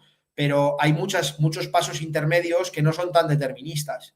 Entonces, no puedes compararlo y no puedes iterar tan rápido como podrías hacerlo con un coding agent, que se hablan entre sí, ¿no? Y al final el código tiene que funcionar y tiene que pasar los tests. Entonces, ahí puedes iterar muchísimo. O sea, al final es uno de los problemas que tenemos nosotros, que es Sí, difícil automatizar todos estos procesos. Por mucho que una cosa que estamos intentando hacer, por ejemplo, y perdón si me desvío del tema, es que la IA, como Claude y así, nos sugiera cambios a los prompts, a las bases de conocimiento, en base a cosas que decía antes, ¿no? Si un fiscalista edita la respuesta sugerida, pues eso debería entrar en una cola que lo revise una IA y diga, oye, el fiscalista ha añadido este dato, ¿por qué nosotros no lo hemos puesto en nuestra pregunta? Entonces, que se vaya a ver la base de conocimiento, vea si es que estaba pero no le hemos hecho caso o que no estaba. Si no estaba, sugiere una edición a esa base de conocimiento y añádelo, ¿no? Y si claro. Que el estaba y no corpus lo de hemos usado, conocimiento vaya evolucionando, ¿no? de la forma más automática posible. Ujú. Sí, sí, sí. Bueno, eso es interesante porque al final es lo que se acaba desactualizando más rápido en muchos casos. Entiendo que en muchas cosas de la renta no, porque son muy específicas, pero después, claro, hay mil cosas, ¿no? Que van surgiendo y nuevas inversiones y nuevos casos y expats y mil cosas que, claro, al final está el mundo en movimiento también. Sí, Y a sí, hay vosotros mil que lo tocáis detalles. todo. Además, ¿no? Vosotros cualquier cosa, o sea, tengas inversiones, inmobiliario, criptomonedas, o sea, todo, digamos, lo abarcáis. Sí, sí, de hecho uno de nuestros mayores casos de uso es criptomonedas, es expatriados, porque al final, pues, Claro. criptomonedas, te puedes imaginar el jaleo, la gente suele tener muchos movimientos, el jaleo que es presentar la declaración, Mm, expatriados suele ser gente que no habla castellano, que le cuesta más hablar con un asesor normal, o que incluso en Estados Unidos, yo cuando vivía allí, ya había soluciones parecidas a TaxDown como TurboTax, que al final te automatizaban todo eso, ¿no? Y llegas aquí, de golpe te encuentras con el borrador de la renta o con Renta Web, que es una aplicación muy poco user friendly, ¿no? Entonces, sí, al sí. final son nichos que nos funcionan bastante bien. Y, por ejemplo, en la parte de criptos, ahí sí que estamos metiendo inteligencia artificial para la parte de extraer los datos y de hacer todo hay que hacer un cálculo, ¿no? Que es de FIFO, ¿no? De first in, first out, para definir al final, cuánto has ganado, cuánto has perdido con cada criptomoneda o con cada acción o cualquier activo de ese tipo. Sí. Y ahí sí que hay muchos, por ejemplo, cada broker te manda un PDF o un CSV en un formato concreto, que cada año cambia y no solo cambia cada año, sino que de vez en cuando lo cambian en plena declaración de la renta. Entonces, igual en abril te mandaban un formato y en mayo te cambian el formato. Entonces, estamos creando una serie de agentes que ahí sí que se parecen mucho a los agentes de código, que una vez hace un fiscalista un tipo de extracción de datos de ahí y la valida, ya podemos meter Se a un propaga. agente que, Mm, como sabe lo que tiene que salir, puede probar y se crea un código que solo vale para ese broker, pero porque nos cuesta cero crearlo, ¿no? Entonces, y tenemos ya extractores, lo que nosotros llamamos crackers, por cada broker y por cada formato. Y en el momento en el que se rompe, muy rápido lanzamos una IA y te lo arregla. qué bueno. Muy buen caso de uso. Genial. Pues si te parece, Álvaro, vamos ya a la última sección, que realmente ya lo hemos ido tocando también todo lo que hay ahí, que nosotros llamamos Agent Ops, que metemos observabilidad, seguridad, también un poco de tema de costes, que también os he comentado al principio. Pero si quieres, repasémoslo muy brevemente. La parte, por ejemplo, de observabilidad, que hablas también, ¿no? De las traces, de entender los prompts que se han ejecutado, entiendo, eso lo tenéis muy controlado y además hemos estado hablando bastante de Langsmith y de cómo lo tenéis todo montado ahí, entonces entiendo que, no sé si aquí quieres comentar algún tipo de decisión que veas importante al montar un sistema de observabilidad, que es lo que te ha, digamos, Sí, servido más. o sea, dos cosas diría, sea Langsmith o sea la herramienta que utilices, yo, o sea, primaría dos cosas, ¿no? La observabilidad, obviamente que, pues, que puedas ver absolutamente todo lo que pasa y toda decisión que pase, que haga la IA. O sea, cada nodo, por ejemplo, que hablábamos de estos grafos, los inputs y outputs tienen que quedar muy claros y muy visibles en estas herramientas de observabilidad. Entonces, al principio, sobre todo, igual pecar de excesiva granularidad y ya luego irás decidiendo qué partes son importantes y cuáles no, ¿vale? Y luego, sobre todo, lo que creo que es clave que comentaba antes también es que de una traza puedas añadirlo al dataset, Sí. ¿vale? Entonces, igual Muy no tienes la interesante. misma herramienta de observabilidad y de datasets y de gestión de datasets, pero créate tú o ten en cuenta que ese paso vas a tener que hacerlo de alguna manera. Entonces, ten en cuenta que bien sea con porque usas la misma herramienta o porque tengas un script, tool, como quieras, que lo haga, pero tienes que facilitar ese paso.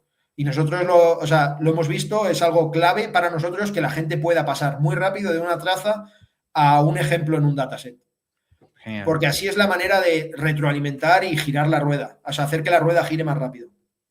Vale. Después, otro punto que también hemos ido hablando, pero que es crítico también por el tipo de datos que almacenáis y que tratáis, que es la parte de los guardarraíles, tanto para que no se desvíe la conversación y todos estos casos de uso, pero también para temas de inyección de prompts y de intentar, pues, engañarlo, ¿no? Para que te dé información que no toca. Entonces, bueno, ¿cómo gestionáis tema de guardarraíles? Sí, lo que decía antes, nosotros intentamos usar modelos pequeños y rápidos para que no tengamos ni que plantearnos si merece la pena o no añadir un guardrail. Ante la duda, añade un guardrail. Si tienes cualquier cosa pequeña que quieres asegurarte de que pasa, añade un guardrail. Y luego, como son guardrails en general de prompts, ¿no? Tienes que primero evaluar muy bien que funciona, pero que tampoco necesitas miles de ejemplos. Con 100 ejemplos, que en el fondo, si lo vas ejecutando, o al principio, por ejemplo, si tienes un sistema en producción y quieres añadir un nuevo guardrail, añade el guardrail, pero que no tome decisiones todavía, ¿no? O sea, que solo saque el output en esa plataforma de observabilidad que decíamos, pero que todavía no bloquee, por ejemplo, la salida. Y ya solo con eso generas en un día tienes un montón de ejemplos. Entonces, solo con eso ya luego evalúas si está funcionando bien o no y los vas añadiendo al dataset. Entonces, ya tienes anotados 100 ejemplos. Y con solo 100 ejemplos, hoy en día puedes probar muy bien los modelos, puedes optimizarlos, como decía, con DSPy y el optimizador de GEPA. De GEPA, sí. Que Con 100, GEPA con es 100 el ejemplos, Genetic Prom. Genetic, sí, o sea, es un algoritmo genético al final que lo que hace es ir probando varios ejemplos, va viendo si Variaciones, ¿no? Y funciona y ver. como que va ramificando, ¿no? Como al final, como sería un desarrollo genético. Exacto. Em, entonces, con 100 ejemplos, 200 ejemplos, ya empiezas a tener un dataset muy bueno para tener muy buenos resultados con GEPA. Sí. Y luego incluso con poder dejarle a una... Yo lo hago, le digo a Codex o a Claude, oye, tengo este problema, necesito mejorar este prompt, y a veces te sorprende y, o sea, eso, o le doy un presupuesto, le doy una API key, ¿no? De Anthropic y otra de OpenAI, limitadas a $20, a $100, depende del problema, y le dices, oye, prueba cosas, y, ¿sabes? O sea, intenta mejorarlo. Y Sí, muchas sí. veces lo consigue, porque y son cosas que a ti no se te ocurren o no sé, a veces no, o sea, a veces funciona y a veces no, pero nos ha sorprendido mucho ese tipo de cosas. Entonces, que Vale. los guardrails, cuantos más mejor, por eso tienen que ser baratos y rápido y probarlo y tener buenos evaluadores. Genial. Sí, Evals también hemos hablado mucho, has ido hablando de esta base de conocimiento, bueno, que también lo llaman el golden set, ¿no? De los ejemplos, de lo que tiene que salir. Ahí hemos hablado varias Sí, cosas. ahí de evaluado, o sea, en cuanto a Ivals, por tocar un poco el problema que nosotros ahora mismo no tenemos resuelto y que es un poco el quebradero de cabeza que tenemos, es cómo evalúas un agente que hace varias llamadas, ¿no? O lo que se llama Sí, multiturn, ¿no? ¿Cómo evalúas? Porque no siempre puedes evaluar. A veces que llame una tool antes de darte el resultado que tú quieres, no pasa nada porque la llame, siempre y cuando acabe llamando a lo tuyo. Entonces, es difícil contenerizar, ¿no? Y porque tienes que moquear esas llamadas a las tools para que pueda llegar hasta el final que tú quieres. Entonces ahí tenemos ese problema ahora mismo de cómo haces para probar un sistema entero de la gente, ¿no? Que Sí. pueda llamar a tools, que le devuelvan información buena. O sea, como que tienes que moquear muchas partes y es muy difícil. Sí, y no era en este contexto, pero se me había quedado de hace una hora de cuando hablabas de LLM as Judge, que esto lo hablaba el otro día y claro, a veces, que yo hacía la broma, ¿no? Es como si le pides a un borracho que vigile a otro borracho, pero en el sentido de que hasta qué punto te puedes fiar. Tú lo enfocabas más en, no, yo solo quiero comprobar no tanto el resultado, sino que esté dando o que se esté contemplando estos apartados o estas informaciones, ¿no? Pero Sí. después realmente la información en sí, igual la parte menos determinista es hasta qué punto te puedes fiar, ¿no? De este judge. Entonces, no sé ahí también Claro. si le habéis dado... Hay dos cosas. Lo primero es que, claro, 100% lo que tú dices, un LLM Judge, por ejemplo, o sea, el mismo modelo no se puede juzgar a sí mismo.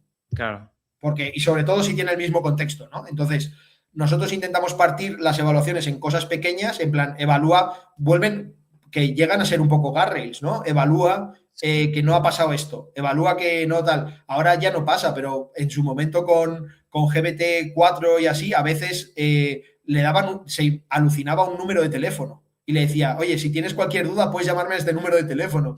Y es en plan, pues teníamos un Garril que evaluaba que nunca le decía que llamase a un número de teléfono. Pues al sí, final un evaluador es lo mismo, ¿no? Evalúas ciertas cosas que no pueden pasar. Y luego por sí, eso hacemos lo de los acceptance criteria que decía, de sí. darle qué cosas tiene que comprobar. No le preguntes si la respuesta es buena. Dile que tiene que comprobar que las 4 cosas que tú le dices están en la respuesta. Sí. Y lo que me ha gustado mucho, que también he ido infiriendo lo que me decías, es que tenéis un sistema de reportar y de actualizar el sistema muy rápido, porque al final es esto, tú, y antes de los LLMs también, pues lanzabas productos de software en producción y ahí te salían 1000 errores que no las habías contemplado, 1000 cosas, entonces eso lo tienes que aceptar, pero cuanto más rápido eres en reajustar, pues mejor. Y en este caso, pues que obviamente sí que tenemos toda esta parte que le estamos dando más cariño porque al no ser determinista, pues nos da más miedo y tal, pero realmente también es lo de siempre, pues ser rápido, poderlo controlar con observabilidad y poderlo integrar rápido después en el flujo. Entonces, No, creo que eso 100%. también es clave y creo que lo estáis haciendo muy bien por lo que dices. Sí, o sea, hay que estar muy encima y una cosa muy importante es que tienes que estar muy encima continuamente. No vale cuando sacas la future, porque cuando antes desarrollábamos software o cuando ahora seguimos desarrollando software, ¿no?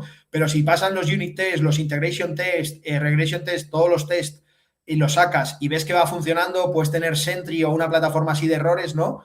Pero claro, con los LLMs puede pasar, primero, errores silenciosos, ¿no? Que no te estés enterando y que en realidad estés dando una mala asesoría al usuario, por ejemplo, por eso nosotros tenemos a los fiscalistas muy encima, ¿no? Claro, O cosas así, pero también en el tiempo el performance del modelo puede cambiar, que es el drifting el que drifting, se sí. llama, ¿no? Eh, que al final el modelo, por lo que sea, porque el proveedor cambia el modelo, aunque tú pienses que estás llamando siempre al 5.2, en realidad son versiones que va sacando OpenAI y puede Sí. cambiar o que haga quantization, ¿no? Del modelo y lo bajen un poco el performance. Entonces, continuamente tienes que hacer lo que nosotros llamamos catas, que al final son anotaciones, ¿no? De ponerte un objetivo de 100 anotaciones a la semana, por ejemplo, de cada tarea y que alguien esté continuamente revisando esas anotaciones porque, y asegurándote de que no se desvía en el tiempo, porque son cosas que pasan, que hemos visto y que no puedes, o que cambian las cosas, o el usuario te viene por donde no te esperabas.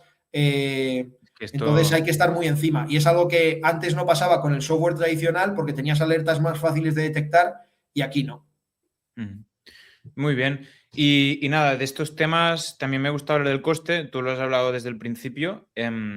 No me ha quedado muy claro ahora mismo, entiendo que sí, que habéis encontrado un compromiso, pero una cosa que hablamos mucho con líderes es, ostras, tiene muy buena pinta, pero porque el valor está ahí, pero ostras, realmente el coste es alto, el modelo de negocio no se ajusta. ¿Cómo habéis ido compaginando vale, vamos haciendo el modelo, o sea, el sistema este más eficiente, pero al final tiene un coste, cómo este coste se asimila dentro del modelo de negocio, que al final tampoco lo puedes variar tanto, ¿no? Yo siempre he hecho mi declaración de renta por 20 euros, ahora si me dices 40, pues igual no me gusta. ¿Cómo lo habéis coordinado todo esto? Sí, en el fondo, o sea, tenemos como dos tipos de iniciativas, ¿no? Las iniciativas que están más validadas, como puede ser todos estos proyectos en los que ya llevamos trabajando varios años y que es Ujú. puro optimizar operaciones, entonces al final sabemos cuánto nos cuesta que lo haga una persona y cuánto tiempo, o sea, y cuánto tiempo ahorraríamos si utilizamos lo nuestro, ¿no? Entonces intentamos ahí buscar.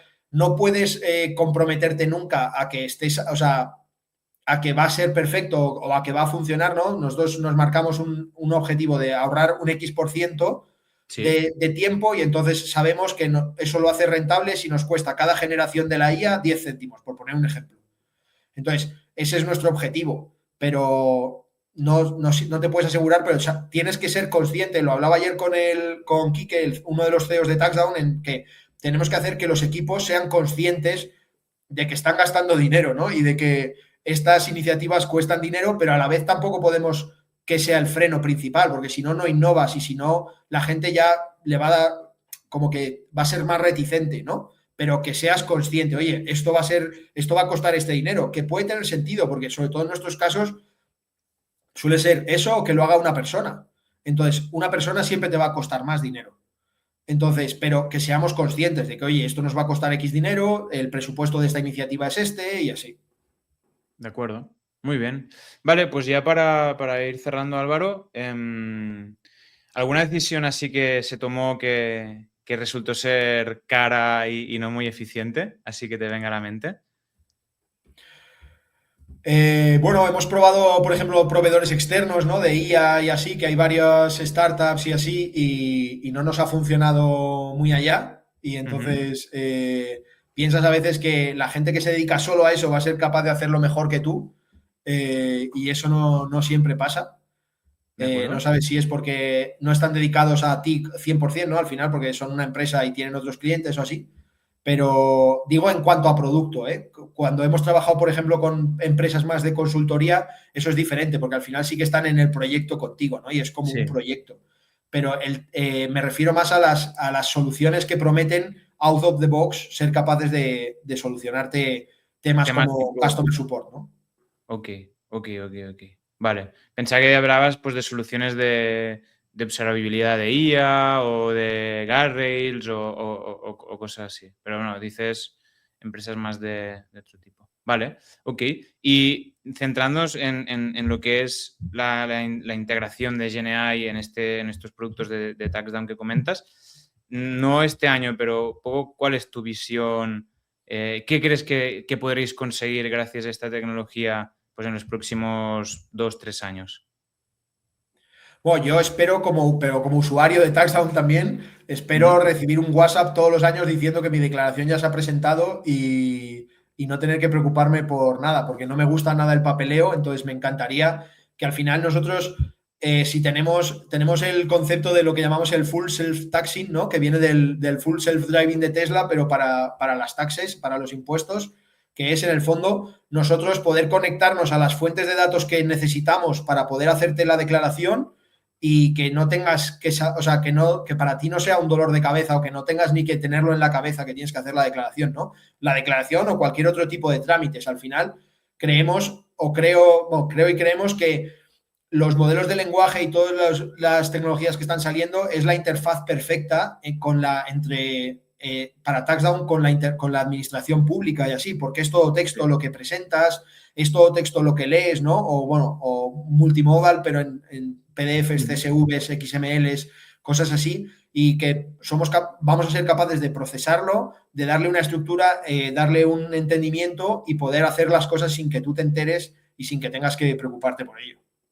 Genial. Ahí sí que va a haber muchos agentes hablando entre agentes y al final te van a decir, hey, te ha salido a devolver esto y ya está, ¿no? Aceptar Tal cual, y pero que te hablen también en noviembre o en diciembre y te digan, oye, genial. acuérdate que la declaración se puede ajustar hasta final de año. Por ejemplo, hay ciertas cosas, ¿no? Como poder aportar a un plan de pensiones o así, que tienes Sí, que hacer antes del 31 de diciembre. Luego sí, ya no sí. puedes hacerlo a posteriori. Entonces, pues ayudarte a optimizar todo ese tipo de cosas y ser proactivos, ¿no? O incluso acompañarte si vas a comprar una casa, poder recomendarte ciertas cosas que la gente normal no sabe y que creo que podemos aportar al usuario y al final te puede ahorrar mucho dinero ese tipo de decisiones.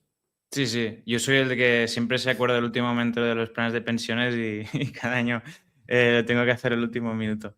O sea que tiene muy buena pinta y ojalá lleguéis a ello, sobre todo en esta interfaz de comunicación con la administración pública, que creo que hay, más allá de los agentes, ya tiene su complejidad, pero muy buena pinta y nada, por mí lo podemos dejar aquí. Yo creo que hemos tocado un montón de temas en más o menos profundidad, pero creo que justamente es eso, ¿no? Entender cómo se están planteando pues todas estos nuevos bloques, situaciones que se asimilan a cosas que teníamos en el desarrollo de software, más o menos, y algunas son más nuevas, otras son más similares, pero bueno, yo creo que hablando, pues la gente va entendiendo y va viendo cómo afrontarlo. Así que nada, muchas gracias por tu conocimiento, Álvaro, y nada, nos vamos viendo. Nada, muchas gracias a vosotros por invitarnos a contar lo que estamos haciendo. Vamos, creo, no sé si he hablado demasiado, pero bueno, cualquier persona que esté teniendo estos problemas o así, o lo que decía, por ejemplo, el problema que tenemos nosotros de cómo testear un agente ahí en un sistema sin, o sea, moqueando las respuestas y todo eso, cualquier persona que quiera hablar del tema o así, pues ya sabe dónde estamos y podemos continuar la charla cualquier otro día. Genial, vale. Dejamos los contactos en el mail, ahí en el vídeo y ya está. Muy bien, Perfecto. pues nada, muchas gracias, Álvaro. Muchas gracias. Buen día.